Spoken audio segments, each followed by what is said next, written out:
किसी ने क्या खूबसूरत बात कही है कि जो सुख में साथ दें वो रिश्ते होते हैं और जो दुख में साथ दें वो फरिश्ते होते हैं। नमस्कार दोस्तों, ईश्वर सदैव आपका भला करे और आपकी झोलियां ईश्वर के आशीर्वाद से हमेशा भरी रहें। तो दोस्तों, आज बात करेंगे एक कहानी की।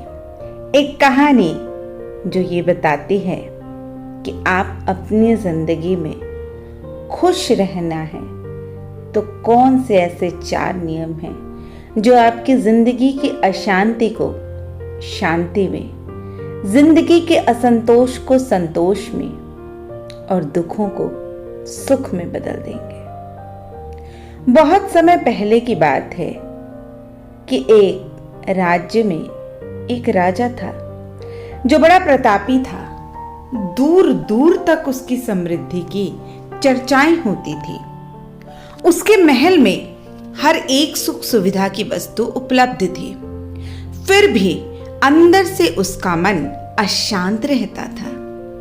उसने कई ज्योतिषियों पंडितों से इसके बारे में जानने का प्रयास किया कि सच्ची खुशी, सच्ची शांति, मन का संतोष कैसे पाया जाए।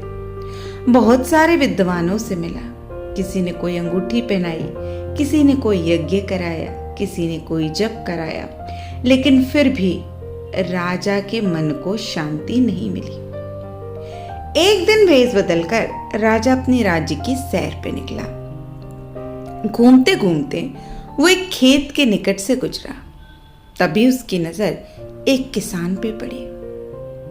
किसान के कपड़े बिल्कुल फटे थे, बिल्कुल पुराने थे। वो पेड़ की छांव में बैठकर भोजन कर रहा था। अब उस गरीब किसान को देखकर राजा के मन में आया कि क्यों न इस किसान को कुछ सोने की मुद्राएं दे दें ताकि इसके जीवन में कुछ खुशियां आ पाएं। अब राजा किसान के सम्मुख जाकर बोला, मैं एक राहगीर हूं, मुझे तुम्हारे खेत पे 4 स्वर्ण मुद्राएं गिरी मिली। चूंकि ये खेत तुम्हारा है इसलिए मुद्राएं तुम ही रख लो। किसान ने उस राहगीर को देखा और बोला, नहीं, ये मुद्राएं मेरी नहीं हैं, इसे आप ही रखें या किसी और को दान कर दें, मुझे इसकी कोई जरूरत नहीं है। अब किसान की प्रतिक्रिया राजा को बड़ी अजीब लगी। वह बोला, धन की आवश्यकता किसे नहीं होती, भला आप मां लक्ष्मी को कैसे मना कर सकते हैं। तो किसान बोला, सेठ जी, मैं रोज 4 आने कमा लेता हूं और उन 4 आनों में ही बड़ा प्रसन्न रहता हूं। अब राजा हैरान हो जाता है।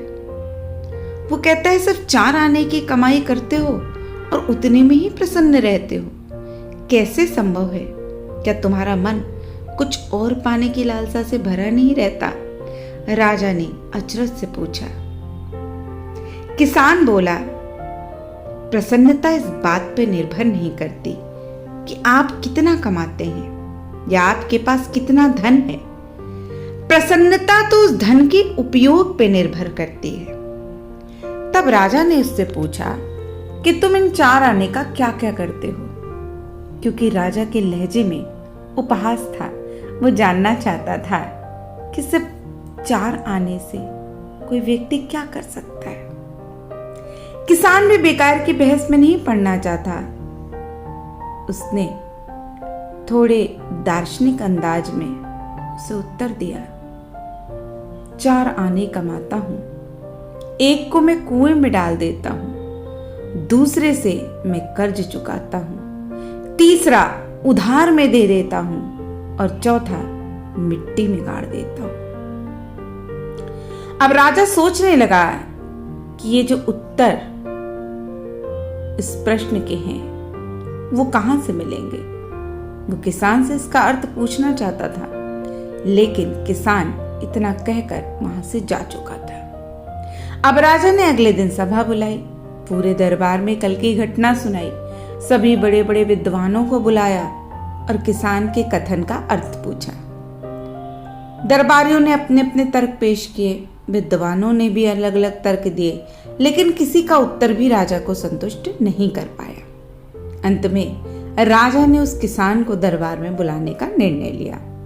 बड़े खोजबीन के बाद किसान मिला और उसे कल की सभा में प्रस्तुत होने का निर्देश दिया गया। राजा ने किसान को उस दिन अपना भेष बदलकर भ्रमण करने के बारे में बताया और सम्मान पूर्वक दरबार में बिठाया और कहा कि मैं जो आपका उत्तर जो आपने मुझे दिया था कि मैं 4 आने से खुश हूं और आपने मुझे उस 4 आने का हिसाब दिया था, मैं जानना चाहता हूं कि आप अपने 4 आने किस तरह खर्च करते हो कि आप इतने खुश और संतुष्ट रह पाते हो।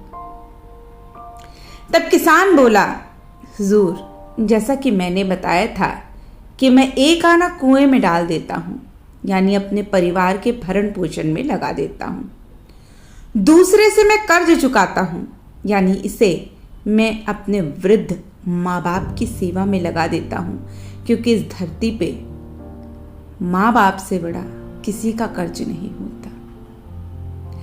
तीसरा आना मैं उधार दे देता हूं, यानी मैं अपने बच्चों की शिक्षा दीक्षा उनके लालन पालन में लगा देता हूं। और चौथा आना मैं मिट्टी में गाड़ देता हूं, यानी मैं 1 पैसे की बचत कर लेता हूं ताकि जब कभी समय आए तो किसी से मांगना न पड़े और इसे धार्मिक, सामाजिक व अन्य आवश्यक कार्यों में लगा सकूं। अब राजा किसान की ये बात सुनकर हैरान रह जाता है और उसकी समस्या का समाधान भी हो चुका था। आज वो जान गया कि प्रसन्न व संतुष्ट रहना है तो सबसे पहले अपने द्वारा अर्जित किए धन का सही उपयोग करना चाहिए। आवश्यकता से अधिक जोड़ना भी दुख का कारण होता है। हमारे जो धर्म है, यदि हम उनका सही ढंग से निर्वाह करते हैं और बहुत ज्यादा जोड़ने की लालसा में ना रहकर अपना जीवन परमार्थ में और ईश्वर के नाम के सुमिरन में लगाते हैं तो हम हर परेशानी में, हर परिस्थिति में भी खुश रह सकते हैं। हो सकता है कि आज के समय में आपने लोगों को देखा होगा जो बहुत ज्यादा पैसा कमा लेते हैं, लेकिन यदि आप उनके अंदर झांके तो आप देखेंगे कि प्रसन्नता कहीं दूर दूर तक नहीं है। इसलिए अपने जीवन को सुनियोजित तरीके से जीने के लिए अपनी कमाई का इस्तेमाल सही ढंग से जो करता है वही व्यक्ति सही मायने में प्रसन्न व संतुष्ट रह सकता है।